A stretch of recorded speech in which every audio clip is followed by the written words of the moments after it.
Hey, we'll start with Casual Geographic. Probably the most terrifying thing you'll ever see in the ocean.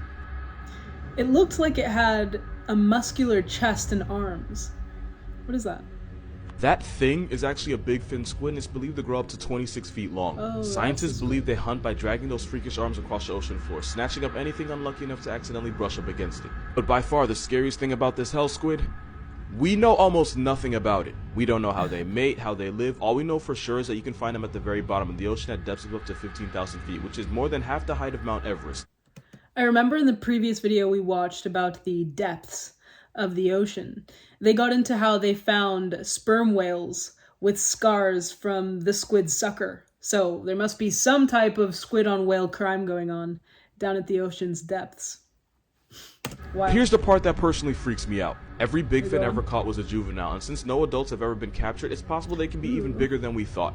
This sea slender man's arms are covered in tiny suckers, meaning once it grabs something, there aren't a lot of things strong enough to break free. Those arms can be over 90% of their total body length, and they hold it at a 90-degree angle, which makes this violation against nature look like it's T-posing. Whenever I hear T-posing, I think of that statue in Brazil. What's it called? Christ the Redeemer. If you know, you know. As technology improves, we might have a chance to learn more about them. Which isn't a good thing, they need to stay in hell. Whale facts, but they slowly get more and more disturbing. Okay. Blue whales can produce 400 gallons of baby batter, but only 10% of it makes it to the female, meaning 360 gallons get dumped back out. In case you're wondering, that's 8.5 bathtubs of whale maker. Gray whales will go 3-player with 2 males and a female. While the first male is getting his rocks off, the second wing whale will swim underneath the female and help hold her in place for a process that can last up to an hour. And friendly reminder, almost every sea monster story ever told was really about a whale's penis, and I will never let y'all forget it. I think that's called a dork. If you don't know what I'm referring to, you can Google dork and whale. That was from a show I was watching when I was a kid, Bones. There was reruns on it when I was younger.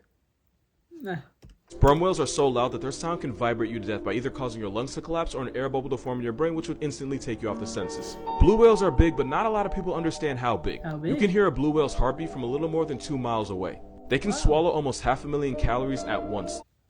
500,000 calories at once. I eat something like 1,500 calories a day, give or take. So that's between 5 million and 6 million calories a year. And this thing can intake the majority of that at once.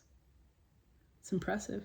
Allegedly, a whale's fart bubble can enclose a full-grown horse. And because I am who I am, I have to tell you that the largest blue whale penis was about 16 feet long and weighed anywhere from 700 to 900 pounds.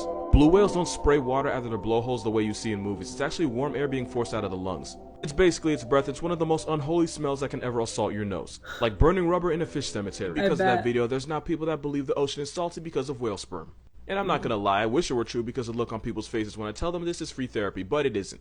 Most of the ocean's salt comes from rocks on land because when acidic rain hits the rocks, it erodes them and causes them to release salt. The salt gets carried out in streams and rivers where it eventually reaches the ocean. The reason the ocean is so salty is because this has been happening for millions on billions of years. Some of the salt also comes from hydrothermal vents at the bottom of the ocean, but most of the time when you taste seawater, the salt came from a rock, not a whale that already has. So yeah, you don't have to worry about salty seawater. Besides, you should probably be more concerned with the fact that your perfume used to be made from whale vomit.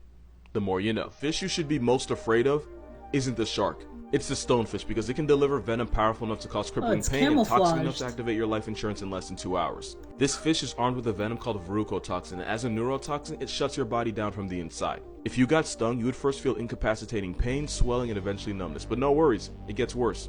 It always gets worse. If you don't get medical attention fast enough, the poison would destroy tissues in the body, cause uncontrollable twitching and shaking, and eventually paralysis, meaning it would get harder and harder to breathe until you eventually black out. Victims describe the pain as getting continuously hit with a sledgehammer all over the body, and even if you survive, you could still walk away with permanent nerve damage and muscle atrophy. But there's 2 big reasons why this Satan guppy might be the most dangerous fish on Earth. One is this picture. Because the stonefish looks like even see it. A stone, it's so easy to accidentally step on one, and when you do, those spines would get shoved up your foot, and the harder you step, the more poison gets pumped into you. And number 2, they can survive outside of water for up to 24 hours, meaning they don't have to be underwater to put you underground. Because Australia is the only place where mistaking a fish for a stone can get you the death penalty. You should never pick this shell up because it's actually one of the most venomous things on the planet. That's because the cone snail can shoot you with a harpoon at 400 miles per hour. That would be like getting struck by 14 Usain Bolts because ironically this snail is one of the fastest animals on the planet, being able to hit you almost as fast as you can blink. That's not the only thing fast about them, because this murder slug was nicknamed cigarette snout because according to urban legend, if you got hit by one, you had enough time for a puff puff pass before you puff puff pass away. If you got stung, you would immediately feel extreme pain, swelling, numbness, and vomiting, but don't worry, it gets worse. It would escalate to muscle paralysis, double vision, and difficulty breathing, and once you get to that point, you can go ahead and start printing out shirts because you finna be on one. And even though the cigarette thing was an exaggeration, it could take only 5 to 8 hours for them to connect you to God's Wi-Fi.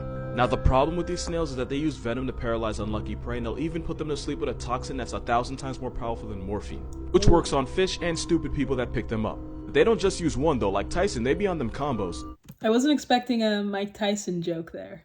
Nice. They can have 50 different toxins in their venom, which is why there is no antidote. The only cure is to try not to die and become a Snapchat member. Your child can visit steamy jungles, grassy plains, and the dark depths of the ocean. I should probably explain what the hell this is. That was an angel shark, and that's the worst Call of Duty player you'll ever meet. The angel shark will lie motionless for days waiting for anything bite-sized to accidentally pass above its head so it can take its life. Sounds like a cheat code, but there's no referee in the ocean, so this camel shark stab head kills like no other. But you don't have to worry about them snatching up your leg because they're only interested in fish, crustaceans, and mollusks like squid. That being said, angel sharks are a lot like electrical power sockets. They're only dangerous if you're stupid enough to poke them. Now you would think that's common sense, but because these sharks stay perfectly still, scuba divers think it's a good idea to touch them, and that makes these sharks go from mannequin challenge to homicide. Luckily attacks are rare, and as long as you're not an idiot, this sea carpet won't fade you. Good thing too, cause there's a shark in this picture and he may not be an angel, but he'll turn you into one. 8 reasons why this is your new favorite fish.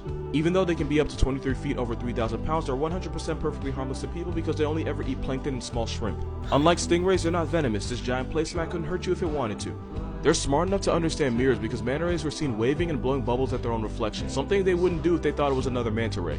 Manta rays will launch themselves out of the ocean, and they do it to get rid of parasites or to avoid predators, but sometimes it seems like they do it just for fun. They have the largest brain of any fish, making them arguably the smartest things in the ocean that don't also belong on a list with Cosby, that isn't a TV guide. Baby manta rays are called pups, and the mother will give birth to 1 or 2 pups every year.